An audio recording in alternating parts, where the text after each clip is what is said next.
E aí pessoal do BSW, tudo bem? Estamos de volta aqui hoje para falar do confronto entre Brasil e Chile pelas eliminatórias da Copa do Mundo. Pessoal, penúltima rodada, né? O próximo jogo do Brasil vai ser o último jogo das eliminatórias. O Brasil já está classificado. Nós vamos passar um pouquinho falando sobre a classificação, sobre a escalação, sobre lance a lance, né? Os principais lances do jogo. Para começar falando do placar, né? 3-0 para o Brasil contra o Chile, um Chile extremamente fragilizado, lanterna da competição, né? Então é o último colocado, uma geração bem inferior à geração passada, né, em termos de qualidade dos jogadores, tanto é que são poucos jogadores que atuam no futebol europeu, a maioria do futebol sul-americano mesmo, principalmente do próprio Chile, né, e o Brasil conseguiu fazer um 3-0 nesse Chile fragilizado. O Estevão abriu o placar aos 38 minutos e depois no segundo tempo a gente teve dois gols, um de Lucas Paquetá e o outro do Bruno Guimarães, foram dois gols aí que tiveram a participação de um jogador muito importante nesse jogo, né, que pra mim foi o jogador que mudou a partida, transformou a partida, que foi o Luiz Henrique. A gente vai falar mais sobre ele também. Pessoal, falando um pouquinho agora da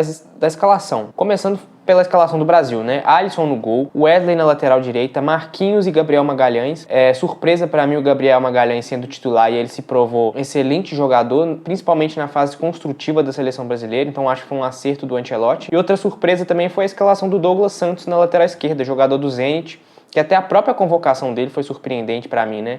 Já não vinha sendo destaque, assim, pelo menos pra gente que não acompanha tão bem assim o futebol russo, eu não achava que ele era destaque lá, não sabia, pra falar a verdade, mas fez um bom jogo, pra mim foi um dos melhores jogadores em campo também. O meio de campo, Casemiro e Bruno Guimarães que fez um bom jogo, o Casemiro pra mim fez um jogo abaixo, na verdade assim, eu não gostei muito do jogo aí dos dois meio-campistas, mas o Bruno Guimarães é inegável que ele foi bem, inclusive foi autor de um dos gols, né? Na ponta esquerda a gente teve o Gabriel Martinelli, eu acho que foi bem abaixo, não gostei muito da atuação do Martinelli, nem do Rafinha, apesar de ambos terem sido importantes, né, no primeiro gol do Estevão. E o Estevão que fez o gol no primeiro tempo, acho que foi bom, jogou muito bem também. Foi o jogador mais criativo, assim, que mais tentou no primeiro tempo, né? E o João Pedro, que fez uma partida um pouco abaixo, é verdade, mas também a gente vai falar um pouquinho sobre o João Pedro, que desde o início do jogo sofreu com algumas questões físicas também. Do lado do Chile, pessoal, destaque aí pro Brereton Dias, jogador aí, centroavante, jogador que é mais inglês do que chileno, né? Mas joga pela seleção chilena e joga lá no futebol inglês também. E pro goleiro do Chile também, que é outro que joga no futebol inglês. E de resto, assim, eu acho que a atuação foi bem ruim de todos os jogadores aí da seleção chilena. Era de se esperar, o Chile veio com uma proposta de se defender e eu acho que conseguiu até se defender durante uma boa parte do jogo, principalmente no primeiro tempo, mas depois, com a entrada do Luiz Henrique, o Chile passou a sofrer muito, então defensivamente mostrou um adversário muito frágil. Pessoal, vamos falar um pouquinho agora das estatísticas, né, desse jogo. Estatísticas que eu peguei lá do Flash Score, para começar falando do expected goals, né, os gols esperados. O Brasil teve 3,94 gols esperados, um número muito superior ao do Chile, que foi de 0,07. Então o Chile quase não criou nada. Em compensação, o Brasil criou bastante. Pelo menos tentou criar bastante, né? Eu acho que no primeiro tempo, assim, apesar de ter mais ações ofensivas, de ter mais a posse de bola, de ter finalizado mais, ainda faltava acertar aquela tomada de decisão final, né? Principalmente para os pontas e para o Rafinha, que é o meia, ele jogou como um meia atacante, e para o João Pedro também. Eles tiveram oportunidades e não souberam aproveitar tão bem, né? Então acho que faltou um pouco aí. Tanto é que o time melhora muito com a saída desses jogadores e a entrada dos jogadores que a gente vai falar também. O Brasil teve 22 finalizações total, né? Contra 3 do Chile, então o Chile levou pouco perigo para o gol do Alisson. Exceto por um lance que o Alisson saiu super mal na bola, assim, não deu para entender muito bem o que ele quis fazer nesse lance, mas logo em seguida o Marquinhos se recuperou na jogada e conseguiu tirar a bola do atacante chileno, mas de uma forma geral assim foi um jogo que o Alisson foi pouco exigido, ele até fez uma boa defesa, mas foi um lance que não entra para as estatísticas porque o jogador chileno estava impedido. Dessas 22 finalizações, o Brasil acertou 7 no gol e o Chile não acertou nenhuma no gol, tá? O Brasil criou 5 grandes chances, né? Chances claras, contra 0 do Chile. E passes, 90% de acerto de passes para o Brasil contra 81% do Chile. O Brasil deu 585 passes contra 334 do Chile, né? E sem contar que esses passes do Chile, a grande maioria foram entre os zagueiros e laterais. E o Brasil teve 64% de posse de bola contra 36% da seleção chilena. Bom, é perceptível que o Brasil jogou mais, dominou o jogo, mas eu acho que as estatísticas, na maioria das vezes, elas acabam não retratando o que foi o jogo. O primeiro tempo do Brasil foi de imposição, mas de muita dificuldade de criação. Então a maioria ali das jogadas acabava não gerando uma chance clara. E isso mudou depois do primeiro gol, né? Então o Chile acabou se expondo um pouco mais. E no segundo tempo, principalmente com a entrada dos jogadores, né, que vieram do banco, acho que a situação mudou. Aí o Brasil passou a criar mais, passou a tomar melhores decisões ali no terço final do campo. Bom, para falar um pouquinho lance a lance, eu falei um pouquinho sobre o João Pedro, que teve uma atuação um pouco apagada, não foi tão bem, diferente do que ele vem fazendo lá no Chelsea. Ele começou o jogo já tomando uma pancada ali, acabou passando mal, acho que foi um choque entre ele e o Martinelli. Ele acabou passando mal durante esse inicinho de jogo, depois ele tomou umas pancadas ali da seleção chilena, então acho que fisicamente atrapalhou bastante ele, né? E ele acabou não conseguindo fazer um grande jogo. E depois a gente teve dois lances polêmicos. O primeiro lance de expulsão, né? O juiz expulsou o jogador do Chile, acabou que a expulsão foi revertida, e eu acho que foi justo, porque realmente teve um toque no Wesley, ali no calcanhar do Wesley, mas eu não acho que foi um toque para expulsão. Então o Maripan acabou ficando só com o cartão amarelo, eu acho que o VAR atuou muito bem nesse lance. Em compensação, pouco tempo depois teve um lance bem polêmico também, com o Casemiro. O Casemiro acabou dando um pisão ali no jogador chileno, se eu não me engano, era o camisa 8 da seleção chilena. Ele deu um pisão ali no pé do Loyola, e, aliás, deu um pisão na canela do Loyola, e foi um pisão que, dependendo do jogo, dependendo do árbitro, poderia ser para expulsão, tá? Foi involuntário, aparentemente, ele não estava nem prestando muita atenção ali, ele tentou pegar a bola ali com o pé, aliás, com essa parte de baixo do pé, né, com a sola do pé, mas acabou acertando a canela do jogador chileno, e aí eu acho até que poderia ser lance para expulsão. Mas como o juiz não expulsou o jogador do Chile, eu acho que ele ficou com um pouquinho de receio de expulsar o Casemiro, que fez um jogo discreto, assim. Não gostei muito da atuação do Casemiro, não.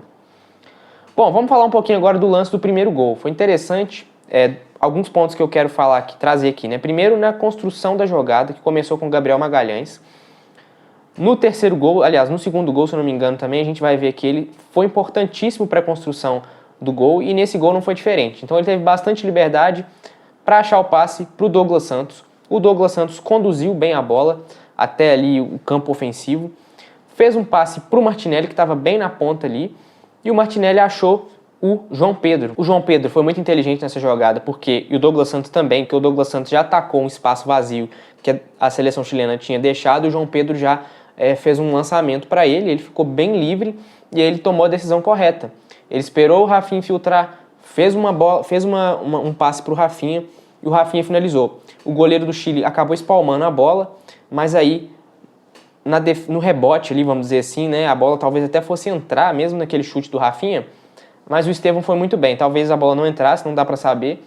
E ele fez ali, teve o recurso, né, de chegar livre na área, não tão livre, ele estava até marcado, mas ele teve o recurso de chegar na área e teve o recurso de conseguir dar uma puxeta e fazer o gol. Foi um baita gol aí do Estevão, que fez mais um gol pela seleção brasileira. E aí o segundo gol, pessoal, de novo, eu falei que o Gabriel Magalhães foi importante também nesse gol. Nesse lance a gente consegue ver que o Gabriel Magalhães, ele foi conduzindo a bola, ele acha o passe para um cara que foi importante também nos dois últimos gols, que foi o Caio Jorge. O Caio Jorge, ele saiu lá do ataque, puxou a marcação, né, e fez um pivô excelente. O Gabriel Magalhães deu um passe até arriscado, que poucos zagueiros fariam, né, eu acho que isso foi um diferencial para ele ser titular nesse jogo.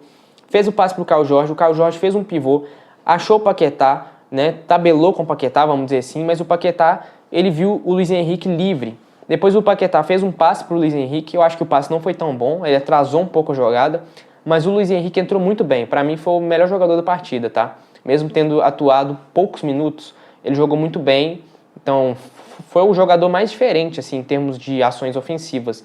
O que o Rafinha não fez, o que o Martinelli não fez, ele conseguiu fazer. Então ele conseguiu pegar a bola numa posição um pouco desfavorável, né? e levar essa bola até a grande área. Ele conseguiu infiltrar lá na grande área, limpou a marcação, ficou livre, e aí ele foi até a linha de fundo, cruzou, e na verdade foi um cruzamento quase gol, assim, né? O Paquetá meio que roubou o gol do Luiz Henrique. Os 2 gols que o Luiz Henrique poderia ter feito meio que foram quase roubados, vamos dizer assim. Mas foi o mérito do Paquetá de estar lá esperto e não bobear, porque essa bola talvez fosse sair ou a defesa do Chile poderia tirar. Ele foi lá, não quis nem saber, fez o gol de cabeça e um gol de redenção, né? Depois de ter ficado afastado aí tanto tempo da seleção brasileira, por aquela polêmica lá, a questão das apostas, ele foi inocentado lá na Inglaterra e agora voltou fazendo gol em poucos minutos em campo, acho que menos de 1 minuto ele conseguiu fazer o gol logo depois que ele entrou. Então foi interessante porque mais ou menos ali por volta dos 66 minutos o Luiz Henrique entrou, depois entrou o Caio Jorge e o Paquetá por volta dos 71 minutos. E por volta dos 72 minutos saiu o gol, com a participação desses 3 jogadores, tá? Então foi bem interessante esse lance aí. O gol foi legal também, né? Dá pra ver, a gente viu o lance lá que o Paquetá estava atrás da linha da bola, então não tinha dúvida nenhuma.